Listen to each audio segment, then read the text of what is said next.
Finally able to go live. Let's fix this a little bit.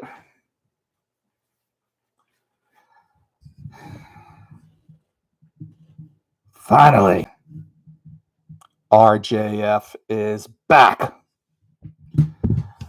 So everybody, I want to tell you what the problem is with the New York Jets. And well, first of all, please subscribe to the channel. This is the first time we're going live, and it's been a little bit difficult. Hoping for 100 users by the end of the year. 100 subscribers. And if you are a subscriber, which obviously you are, or if you're running across this, if you watch all the videos, you're going to see that I've been on top of this New York Jets thing from the beginning. The reason why this show was created was because of the content providers brainwashing Jets fans into thinking that the team was something it wasn't. And now you see it 4-7. They're not what they were. And there's a lot of blame to put around here. But I actually still am getting into arguments with Joe Douglas truthers. Jake Asman was one of them. And now, of course, his current show today was, if you're going to fire the coach, fire the GM. Jake Asman basically replied to one of my comments a couple of weeks ago when I said, how come you just won't say anything bad about Joe Douglas? Is it you work for ESPN and you won't get favors from him or whatever? He's like, well, I won't be forced to say anything. He doesn't deserve any of the criticism. Now, 3 weeks later, of course he does. The problem is that the Jets eke out a win against the Giants when they deserve to lose the game. You take the win, but you go into it saying, wow, we've got some problems. We've got some serious problems. And the same thing is with those other wins. And the same thing is with the offense. And the Joe Douglas truthers will sit there and say, well, they can't say it anymore, but they say, we got the rookie of the year and the defensive rookie of the year and the offensive rookie of the year. So what? So what? If you draft high enough, you got a good chance to do that. If you draft high enough, it's because your team is bad. So I challenge anybody who's listening to this that is a Joe Douglas truther, go into the 60 or so draft picks he made. Go into the free agent moves he's made. Find 10% that have worked out well. Okay? You're not going to. 26-54 is the record. That stinks. Like every variable you put around this, and the excuses are starting to really, really drop. Oh, he took over this team. Well, that's now 5 years ago. He was brought in for two things, folks. Two things. Fix the quarterback, fix the offensive line. He's done neither. And Jet fans have a way more than any other fan base of over generalizing their team. They're overly great. I'm losing the word I'm looking for there. They overestimate. Okay. AVT is not a Pro Bowl player. He's an injury problem. He's brittle. When he plays, he's good. But if you're not playing more time than you're not, a la Corey Davis, who everybody seems to want back now. When he was on the field, he did nothing, but he was hardly on the field. Joe Douglas problem. You bring in Aaron Rodgers. Aaron Rodgers, when he was great, his kryptonite was always a pass rush. The offensive line here is not improved. You Mekhi Becton, another Joe D bust. Okay, an awfully injured player. Just because when they play, they play well, doesn't make it a good pick. So if you're going to go get an Aaron Rodgers, you got to have a Brinks truck in front of him, and you don't even have that. And if you listen to my earlier videos, you've seen that. It was called. What are you doing? And people, and the really ridiculous gestures, this happened today when I was a Jake Asman live. I have to go on as another user because he's blocked me for obvious reasons, as did Buffalo Jets fan, and I've been right on both of them. But people will say, well, Aaron Rodgers wanted to come here. If the team wasn't great, Aaron Rodgers would have wanted. Aaron Rodgers had no fucking choice. Green Bay basically said to him, we are done with you. We're done with you. One team had the trade value, the cap space, and the need. If Aaron Rodgers wanted to play football, the only team he was doing it for was the New York Jets, unless he was going to play in the XFL or Canadian Football League or what the fuck. But when you bring in Aaron Rodgers, you bring in the entourage. Okay? You bring in the Tim Boyle. You bring in the Nate Hackett. You bring in he's the godfather to Randall Cobb's son. You bring in Alan Lazard. All of that ancillary shit is worth it if he plays. If he doesn't play, it's not worth the shit. And you had a team that was good enough to make the playoffs this year, something the Jets haven't done in a record-setting 14 years in all major sports. You had the opportunity, and they shit the bed because the GM sucks. I would much have rathered Aaron Rodgers be the GM of this team and go at it that way. Or say, Aaron Rodgers, you're making the call. So there's two paths here to go because this year sucks. We're done. It's worse than last year. Okay. So here's the paths. You play for next year. That's it. You're hoping that you can keep this defense together. You're going to lose some pieces. Garrett Wilson's probably on the phone with his agent saying, get me the fuck out of here. As is Breece Hall's, as is Sauce Gardner's, because the team is dysfunctional. The team, and it's poorly owned. So you can't basically hope that Woody Johnson does something smart. But Woody Johnson right now should basically be meeting with Aaron Rodgers and say, hey, I've mortgaged this team for you. You're the highest paid player on this team now. You basically run things. We need you here for next year. And I don't mind him playing a little bit this year. I don't want him to get hurt, but we need to see a little bit from him about, we need to be left with a memory of this year of Aaron Rodgers playing and playing well to keep some of our players motivated, to keep our defense motivated. So you meet with Aaron Rodgers. You basically say, Aaron, you know football. Here's what Joe Douglas has done. Here's what Robert Saleh has done. What do you think? If he says get rid of him, you get rid of them both. This is one path. If he says keep him, you keep him. If you've mortgaged everything into him, that's roadway one. Roadway two, you basically say, Aaron Rodgers, retire. Retire. You don't want to play with this team.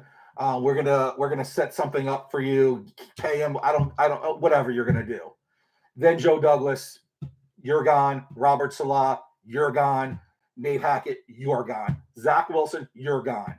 And you basically find yourself another coach. You find an interim coach this year. You basically, Woody Johnson, you basically tell the team, listen, we are going to go out there and we're going to change things around here. We're going to find an offensive coach. We're going to find an offensive, way to do things. We're going to try to keep this defense as well together as we can. We're going to take a great shot at this next year. And you go out there, you draft a quarterback in the first round. Or you go get one in free agency. That can be average. A lot of good quarterbacks this year. So you hate to think the Jets are going to punt on them, but it's the Jets. You got to bring in a whole different regime of thinking. And Woody Johnson just fucking embarrassed himself on the Hard Knocks. Just so stupid. And then you never fucking hear from him. So unfortunately, the Jets are, you can't fire the owner. But we got to step away as far as we can from the owner's mentality here. Because it goes from ownership. Joe Douglas, to me, I don't know him, obviously. He just seems like from the new things that I hear about him and stories that some people say, seems like he's the most arrogant prick there is. He strives so much to be the smartest guy in the room. Robert Saleh, you're not head coach material. And I don't know if you were, when you pleaded the fifth, if that was the way to saying, hey, I didn't want Zach Wilson in here. And Robert Saleh was just a good soldier. But game day, he looks confused. He's on the sideline. It's a Todd Bowles thing. It's like, I understand if the coach is really there for the midweek and there's really not much for them to do on game day, but it looks like he's not doing anything. Doesn't look like he's saying anything. He can't manage the timeouts properly. Halftime adjustments. I don't know. I don't know. He just don't get the strength from viewing him. And Nate Hackett. I mean, I'm not a hater on this guy as much because the Jets are basically trying to deal with defensive coordinators saying, you don't have a quarterback we fear. So we're going to stack the box. And the Jets, you can't keep handing the ball off if you've got 11 guys in the box. So they're trying to set up this short passing game to try to do that. Instead of taking some chances, and the one time they take a chance, they have Garrett Wilson who just injured himself throwing the ball. I mean, it's just comedy. It's just comedy. Yesterday's game was just comedy. Just comedy. You know, you have the pick six. You're right back in this game. You're feeling good about it, and then your most valuable offensive player misses an extra point. But folks, I want everyone to do me a favor. I want 100 subscribers by the end of the year, and we've got about 50. Every one of you go grab another subscriber. Let's get to 100. If a schmuck like Buffalo Jets fan could have 10,000 viewers, and a little Napoleonic figure like Jake Asman can have 35,000 viewers and still calling everybody clowns, just let me tell you, Jake, Buffalo, everything you've said and everything you've written back to anybody is documented. It's in YouTube. They've seen you flip-flop.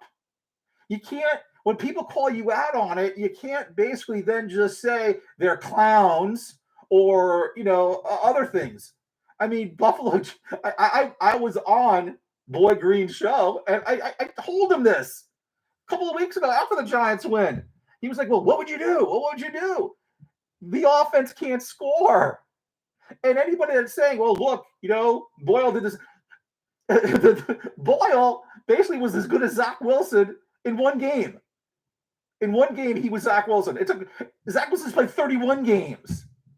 So, he's just as good, would never have started basically with the Jets before. But you have, again, just to rerun, I know going all over the place here, you have two paths to go. You have the Aaron Rodgers path. Jets want to make the playoffs. Aaron Rodgers, can we get a year or two out of you? And are we willing to put up with the Aaron Rodgers bullshit and his Tuesday Pat McAfee shows and his dark houses and having his entourage here? I mean, he's probably irritated. You've benched Randall Cobb. You've benched Alan Lazard. I guess he was responsible for Dalvin Cook being here. I mean, but you got a GM. I mean, again, if you go through my shows, you'll see what he's done. You'll see the draft picks. I mean, it's all there. I mean, you basically draft you basically give two tight ends like $50 to $60 million in free agency, and then you draft one in the third round. I mean, who does that? Who does that? You're screaming offensive linemen. You get bitch slapped in the draft by Belichick. You don't take one. You take a defensive end who you never even play. And that's the strength you're getting. I know all about drafting the best player, but come on. The Jets are not a good team. And all the things that Jet truthers are pointing at, top five defense, they're not a top five defense. A top five defense can't stay on the field that long. The best defense you'll ever see is the one who's on the sideline watching the offense take up time. 5, 6, 7, 8-minute drives. They can't stay on the field. Sauce Gardner's not as good as he was last year. Okay? He can be beat. I still don't think he was the right pick. Not that he wasn't the best player, but for the need here. Okay? Robert Saleh is a defensive coach from the 49ers. The 49ers are famous for basically saying that defensive end is the least important position on the field. It's important, but you can get by with average ends when you have an elite pass rush. Okay, an average player can basically hang on if you don't give the quarterback time to throw. And you give Allen Lazard, number 2 receiver money when he's a number 4, and probably shouldn't be on an NFL team right now. You're paying Randall Cobb. I mean, even if you bench him, it's you're only allowed a certain amount of active players. So, do you want to go down the Aaron Rodgers train and deal with all the baggage that takes? Or do you want to start clean and do you want to basically end this Joe Douglas, Robert Saleh era? And remember, Joe Douglas was hired by Adam Gase. And everybody agreed that Adam Gase wasn't the guy. Only the New York Jets would hire somebody who was just fired, and you would hire that person to do the same exact job they were fired from. Who does that? And then Adam Gase, because of his relationship with Joe Douglas, was instrumental in hiring Joe Douglas. When Joe Douglas was hired, they were equals. Adam Gase did not report to Joe Douglas. They both reported to Johnson. Again, it's by association. And I'm not saying, again, like I've said before, I'm not saying Joe Douglas is not a good man, not a good friend, not a good father, not a good husband, not a good person. When you're 26 and 54, you suck at your job. If he was hired in any business to turn it around, he failed. Robert Saleh failed. It's a failure. The team's been in last place every season, and, they might be in last place again this year. Who knows what the Pats, they haven't beaten the Pats. So, Jets fans, I urge you, it was all, when we started, it was all about, I'm going to heal you, you're brainwashed. It's only a half a joke. You listen to these content providers, they flip-flop all the time. They brainwash you into thinking things are different than they are. They change their minds over a 1-week span. They say they didn't, and they do. You can go back and listen to it all.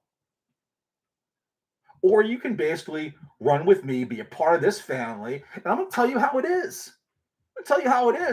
Listen, I want to be wrong. I want to be wrong about the Jets. I want them to win. I am not a young man. I've been watching them a really long time. Okay? I was a kid during the Sack Exchange. I remember when Testaverde got hurt. I see Keyshawn Johnson around in my neighborhood. Okay? I've seen it all. I want this team to do well. But when I see them draft a quarterback like Zach Wilson, who had one good year in a COVID year with no fans in the stands, who basically was not accurate, who played for an independent school, non-football school, a shit school, who, because of COVID, most of their opponents, that good opponents, canceled because he could throw the ball 70 yards, but couldn't even throw accurately there. When I see that pick being wasted, instead of trying to do something with Sam Darnold, a person who played for a real school. And Sam Darnold is up here compared to Zach Wilson. You could have basically kept Sam Darnold, added another 2 number 1 picks, given him Breece Hall, given him Garrett Wilson. Who knows? Now, a third avenue, and I don't know if I love this avenue because Justin Fields looks like, who knows what's going to be of him. But it looks like if the Bears draft another quarterback, you've got Justin Fields. Now, you're trying to keep Garrett Wilson your best offensive weapon. Garrett Wilson, Breece Hall. But I'm big on receivers. It's a throwing game. Fields played Ohio State with Garrett.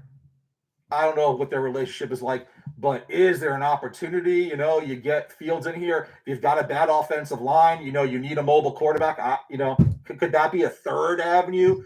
maybe you give that a shot if you decide, this Aaron Rodgers experiment is over. So Jets fans, a lot of avenues, a lot of things that we're going to be dealing with. But again, it's frustrating. And I just want to mention Tyson Rauch, who's probably the best Jets content provider. You basically just see it on him. He's not basically here for anybody else. He's not a Joe Douglas lover or a Zach Truther. It's like everything comes from the heart. I appreciate his channel, his take on things, because it's just realistic. The guy wants wins. So do I. But the biggest embarrassment about the Jets, I don't know if it's the young fan base, but then again, I've gotten into arguments with older fans. I mean, on some of my shows, once I get enough viewers, I'm going to show you guys, and I actually made the videos already. I didn't put them on yet. I will show you in writing what some of the YouTubers have said back to me on other shows. How I'm nuts. Jets are Super Bowl bound and blah, blah. I mean, oh my God. If anyone's taking receipts, I am. YouTube saves it all, folks. Be careful what you say and what you predict. You can be a fan, but you could be a realistic fan. And anyone that did not see this coming wasn't realistic. You need an offensive line. You need a quarterback. Anybody thinking that you add either doesn't know football. And some people just, I swear, need a breathalyzer before they type. They should have to breathalyze something before they type anything, because it's like they just, and maybe you don't have to be smart at football. You're not getting paid. You're not successful. It's not a put down. If you're not smart at knowing about sports, it's okay. It's okay to just wait and listen. Just don't tell me how Zach is great. And you got one more, I forget who this guy is, who basically, try to basically put out there how Zach Wilson's one of the most effective quarterbacks in football. I mean, this guy was roaming around the Jets content pages. And you've just got I'm going to call them out because they're on social media. Might as well call them out. Again, the beginning of my series goes on. It's about Joe Douglas.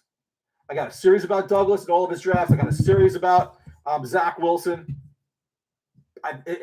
Basically, this was 6 months ago. Before the season started, I basically said, here you are bringing Aaron Rodgers in to the worst offensive line in football, coming from, I think it was the third best. And you're taking a quarterback whose kryptonite was always a pass rush, putting him on the worst offensive line. What did you expect, Joe Douglas? What did you fucking expect? And I don't know what fans don't understand about it. Football is an 11-11 on sport. If you don't trust the quarterback to throw, you're going to keep your 11 to stop the run. You're going to say, Zach Wilson, you can't beat us. You can't throw the ball accurately. You hold the ball too long. So we're going to stop your run. So everyone's on Breece Hall. Like, Breece Hall has done something wrong. Even Salah took a shot at Breece Hall. I don't care how great you are. If everybody knows you're going to run the ball, they're going to get all their players to stop it. It's a numbers game. Every now and then he'll get one through. Every now and then you get a pass to him and he'll break one out because he's above average. But if everyone knows you're going to run the ball, you're going to short pass it, defensive coordinators aren't stupid. They don't trust your quarterback. The most important position on the field, that's what they're going to do. They are, the New York Jets, the worst offense in the league. They are making records of not being able to score a touchdown and third down conversions that are the worst since they've kept stats. How many poor records does this franchise want to fucking own? And how there can be one person out there that doesn't say that the person making the decisions, the CEO of this team, the general manager who's put all these players together, who's put the coaches together, deserves to have a job after all these years is even more fucking insane than the owner of the Jets. Thanks again, everybody. Please subscribe if you're not a subscriber. If you are a subscriber, please get one more subscriber. That could be your present for me. And hey, Jets might as well just keep losing. Let's get a better draft pick.